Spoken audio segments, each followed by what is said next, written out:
Imagine leaving home to find yourself, only to become a ghost. In March 2000, 23-year-old Leah Roberts packed her cat, her grief, and a dog-eared copy of On the Road into a Jeep and drove toward the unknown. 10 days later, her car was found 3,000 miles away, crashed in a forest ravine, airbags slashed, blood on the seats, and her kitten still inside. But Leah, gone. No body, no note, just a single page left open in Kerouac's book. The only people for me are the mad ones. Was her disappearance a tragedy, or a secret she chose to keep? What happens when someone disappears, but every clue they leave behind refuses to let them go? March 9, 2000.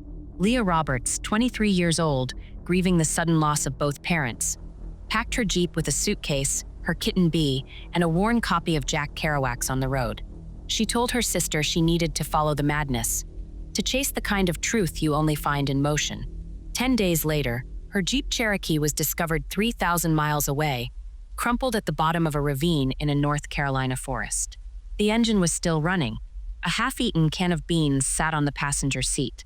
Blood smeared the dashboard, and Kerouac's book lay splayed open to a passage about losing yourself to find yourself. But Leah vanished. No footprints, no body, just a $1,400 cash stash untouched in the glove box, and a kitten, starving but alive, locked inside. Was this a young woman running toward freedom, or fleeing something darker? A crash or a carefully staged escape? To understand Leah's disappearance, you have to understand Leah herself. She wasn't a drifter. She wasn't a thrill seeker. She was a 23-year-old community college student from Durham, North Carolina, who'd already faced more loss than most do in a lifetime. Just months before her trip, both of her parents died suddenly. Her father to a heart attack, her mother to cancer. Grief didn't just weigh her down, it rewired her. Friends described her as quietly fierce, a poet who scribbled lines like, "I am made of scars and stardust" in the margins of her textbooks. But this wasn't a girl running from her pain. She was running toward something, a purpose, a revelation, maybe even redemption. Leah idolized Jack Kerouac. She underlined passages in On the Road about burning like a Roman candle, and the ones who never say a commonplace thing. She told her sister, "I need to live while I'm still alive," and began planning a solo cross-country trip to retrace Kerouac's footsteps. But here's what haunts her family. Leah wasn't reckless. She left a detailed checklist for her sister, exact instructions on feeding Bee, her beloved kitten. She prepaid 3 months of rent. She even packed a first aid kit and a roadmap highlighted with safe rest stops. This wasn't a suicide mission. It was a pilgrimage, a deliberate, almost sacred act of survival. So who was Leah Roberts? A grieving daughter, a Kerouac disciple, a young woman who believed the road could heal her. But above all, she was someone who left behind a trail of contradictions, meticulous plans and spontaneous detours, quiet sorrow and wild hope. And that's why her disappearance cuts deeper than most. Because the Leah who packed that Jeep wasn't someone who'd vanish without a fight. She was someone who'd already decided to live. Leah Roberts began her journey on March 9, 2000 in Bellingham, Washington, a place she'd never been, chosen simply because it felt far enough. She pointed her Jeep Cherokee south, then east, chasing the kind of freedom Kerouac described as the one way to America. But this wasn't a joyride. Every mile was a ritual, a way to outrun the ghosts of her parents, to stitch herself back together behind the wheel. And for 10 days, the road gave her answers. Her first stop was an ATM in Oregon. She withdrew $200 in Nevada, $200 in Nevada, .150. Gas stations, motels, diners. She paid in cash, leaving a trail of receipts and security camera glimpses. In Arizona, she bought a postcard of the Grand Canyon but never mailed it. In Texas, she filled her tank and scribbled in her journal, "Grief is just love with nowhere to go." By Mississippi, she was no longer a ghost. A waitress at a roadside diner remembered her. Quiet, polite, ordered pancakes and tipped 30%. She had a kitten in a carrier. Asked where I'd go if I could start over. Leah's journal entries grew bolder as she drove. In Louisiana, she wrote, "I'm going to make something beautiful out of this pain." In Tennessee, she circled a line from On the Road. "Nothing behind me, everything ahead of me." But by March 15th, the tone shifts. In the mountains of North Carolina, she wrote, "Why does the quiet feel so loud out here?" 2 days later, her last ATM withdrawal, $1.40 at a gas station near Asheville. The The security footage shows her in a gray hoodie, hair tucked under a baseball cap. B, her kitten isn't visible. She buys a bag of chips and a soda, leaves without speaking to anyone. March 18th, the day the trail dies. Her cell phone, no GPS, no texts, just calls to her sister that stopped a week earlier, goes silent. Her journal, last updated 300 miles back, stays shut. The 1,400 she'd withdrawn, over 1,200 remains in the Jeep. Her clothes neatly folded, her cat's food half empty. But Leah, nowhere. For 3 days, there's nothing. No sightings, no transactions. Just a Jeep Cherokee rolling further into the wilderness, carrying a woman who no longer left traces. The road trip was meant to be a rebirth. Instead, it became a riddle. Every clue she left, the postcard, the journal, the untouched cash, feels like a breadcrumb meant to be found. But by whom? And why? Was Leah still following Kerouac's path? Or had she stumbled onto a different road, one that demanded she disappear? The last stretch of her journey, those final 300 miles, is a void. No gas stops, no diners, no journal entries, just a single highway winding deeper into the Appalachian wilderness. A road Leah Roberts traveled alone, until even the road let her go. A remote ravine in the Appalachian wilderness, so thick with trees the sunlight barely touches the ground. At the bottom, a blue Jeep Cherokee lies flipped upside down, propped against a pine tree like some kind of macabre sculpture. The engine's still running. The headlights are cracked but glowing. Inside, Leah's clothes are folded neatly on the back seat. BEA's carrier is wedged between the front seats, the door pried open. The kitten herself is huddled inside, alive, starving but unharmed. And Leah, gone. Not a single footprint, not a strand of hair, just emptiness where a person should be. But the Jeep tells a stranger story. The battery cables had been deliberately disconnected. The airbags, deployed during the crash, were cut out with a blade, their shreds littering the floor. Outside the Jeep, a makeshift campsite.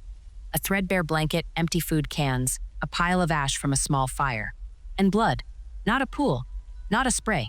Just smudges on the driver's seat and door, as if someone wiped a wound and kept moving. Enough to confirm injury, not enough to confirm death. So let's break down the impossible.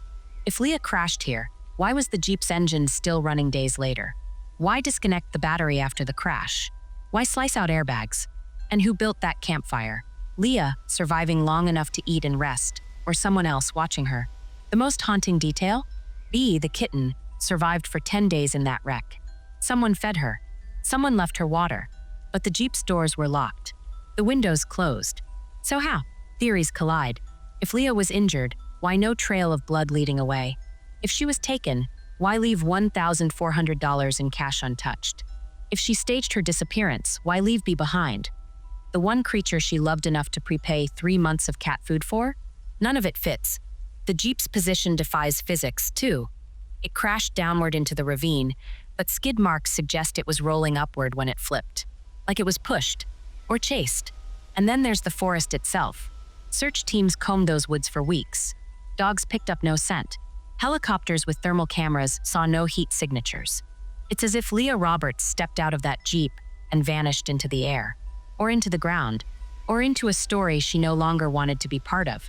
But the truth is, this scene shouldn't exist. Crashes leave evidence. Disappearances leave clues.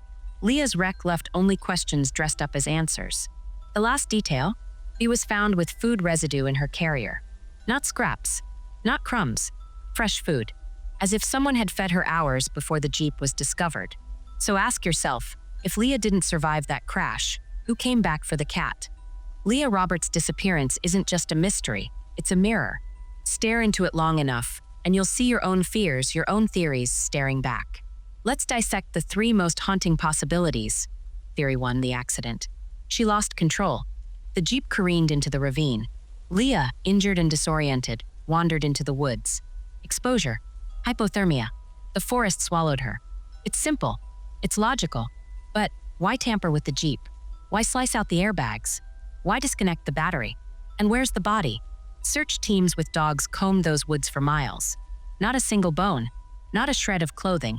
If Leah died in those woods, she left no trace, and nature doesn't work that way. Theory 2, the runaway. What if Leah wanted to disappear? To shed her name, her grief, her past? It happens. But here's the flaw. She left $1,400 in cash in the glove box. Her kitten, B, the one living thing she truly cared for, locked in a carrier. This is the same woman who prepaid her rent, who left detailed notes about feeding B twice a day. If she'd planned to vanish, why abandon the cat? Why leave behind her journal, her clothes, her roadmap? And if it was a spur-of-the-moment decision, why no sightings in 24 years? No credit card hits. No social security traces. To run, you need resources. Leah left hers behind. Theory 3, the predator. A stranger. A hitchhiker. Someone she met at that gas station in Asheville. Maybe her ex-boyfriend, spotted lurking near the crash site. Someone who saw a vulnerable young woman and pounced. But predators don't leave kittens alive. They don't meticulously disconnect car batteries or build campfires nearby. They take. They destroy. They don't leave $1,400 untouched. And if Leah was attacked, why no signs of a struggle in the Jeep? No broken nails. No defensive wounds. Just smudges of blood, as if she'd wiped her face and kept moving. The fourth theory, the one no one wants to say out loud. What if all of these are true? What if Leah crashed, survived, and then chose to disappear? A woman running not just from grief, but from herself. A woman who left the Jeep's engine running as a decoy, sliced the airbags to fake violence, smeared her own blood to mislead. A woman who fed B one last time, then walked into the trees and became someone else. It's the only theory that explains the contradictions.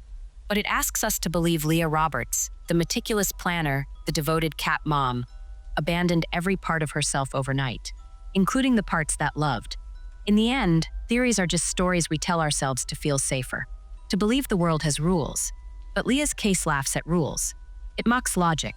And maybe that's why we can't let it go. Because if someone can vanish this completely, this poetically, what does that say about the rest of us? The police report was 3 pages long. Probable accident. No foul play suspected. Case closed. But Leah's family refused to let her become a footnote in a filing cabinet. They hired a private investigator, a gruff ex-cop named Frank, who found something the authorities missed: witnesses. A trucker swore he'd seen a man matching Leah's ex-boyfriend lingering near the crash site days after her disappearance. A man with a history of domestic violence. A man who'd once threatened to erase her during an argument. But without physical evidence, he was just a shadow, a ghost in the story. Then, in 2003, a hitchhiker in Tennessee came forward. She claimed she'd shared a Greyhound bus seat with Leah, alive, 2 years after the crash. She had short hair, the hitchhiker said, looked tired, told me her name was Anna. When I mentioned the missing girl from the news, she got off at the next stop.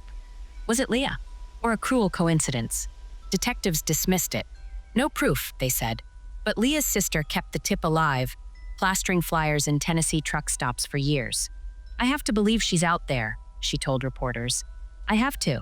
The investigation's biggest flaw? Time. By the time Frank the PI got involved, the Jeep had been towed, the crash site picked clean by hikers in rain. The blood samples? Lost. The food cans from the makeshift camp? Trashed. Even the blanket had vanished. All that remained were questions. Why did the police ignore the disconnected battery? Why dismiss the ex-boyfriend's threats?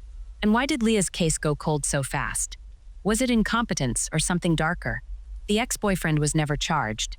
The hitchhiker's story was never proven. And Leah's case remains a maze of dead ends and what-ifs. But here's the truth. Investigations need answers. Families need closure. And Leah, she needs someone to keep looking. So her sister still does. Every year, on March 9th, she posts Leah's photo online with the same caption. Come home. B misses you. In the wreckage of Leah Roberts' shattered Jeep, there was only one witness. B, her 6-month-old kitten, survived 10 days trapped in that crumpled metal tomb. 10 days without food. 10 days without escape. But when rescuers found her, B wasn't skeletal. Wasn't feral. Her water bowl was half full. Crumbs of kibble littered her carrier. Someone had fed her. Someone had kept her alive. But who? Leah loved B enough to leave 3 pages of instructions for her sister. Feed her at 7 a.m. and 7 p.m. She hates fish flavors. Never let her outside alone. So ask yourself, would Leah, injured and terrified, crawl back to that wreck just to feed her cat? Or did a stranger, someone with a shred of mercy, sneak into the Jeep, open a can of food, and vanish? B couldn't speak, but her survival screams louder than any theory. B lived to be 18 years old, outlived her owner's mystery by over a decade. In her final years, she'd curl up on Leah's sister's lap, purring as if carrying a secret. Maybe she did know something. Cats see in the dark. They sense danger before humans. Did Bee hiss at a stranger that night? Did she nuzzle Leah's hand one last time as her owner stumbled into the trees? Or did she watch, wide-eyed, as someone else, someone with a knife, a lie, or a key, opened that carrier and saved her life? The Jeep's doors were locked when rescuers arrived. The windows closed. So how did Bee survive? The only logical answer is this. Someone came back. Someone who knew the kitten was there. Someone who cared enough to feed her, but not enough to call for help. Was it Leah, bleeding and broken, keeping a final promise to her cat? Or a guilty soul trying to balance cruelty with kindness? Bee took the truth with her when she died. All we have left is the question. Why save the cat, but not the girl? We don't obsess over Leah Roberts because her story is unique. We obsess because it's universal. She's the shadow version of ourselves, the one who dared to run when we stayed. The one who looked at a world full of grief and said, "What if I just disappear?" Who hasn't wanted to erase themselves just for a day? To scream into the void, "Do I even matter?" But Leah's vanishing isn't just a tragedy. It's a riddle about what it means to exist in a world that watches us, but doesn't always see. Leah took Kerouac's words literally. Live, travel adventure, bless, and don't be sorry. But here's the cruel joke. Kerouac wrote those lines in 1957, long before security cameras, GPS, and digital breadcrumbs. Leah disappeared in 2000, on the cusp of the surveillance age. Her face should have been captured a dozen times. Her phone should have pinged a tower. Her debit card should have betrayed her. Instead, she became a ghost in the machine, a glitch in the matrix. Proof that even now, you can still vanish if you want it enough, or if someone makes you want it. But here's why Leah's case claws at us. It forces us to wonder, did she choose to stay lost? After the crash, after the blood, after the kitten, did she walk into those woods and decide the world wasn't worth returning to?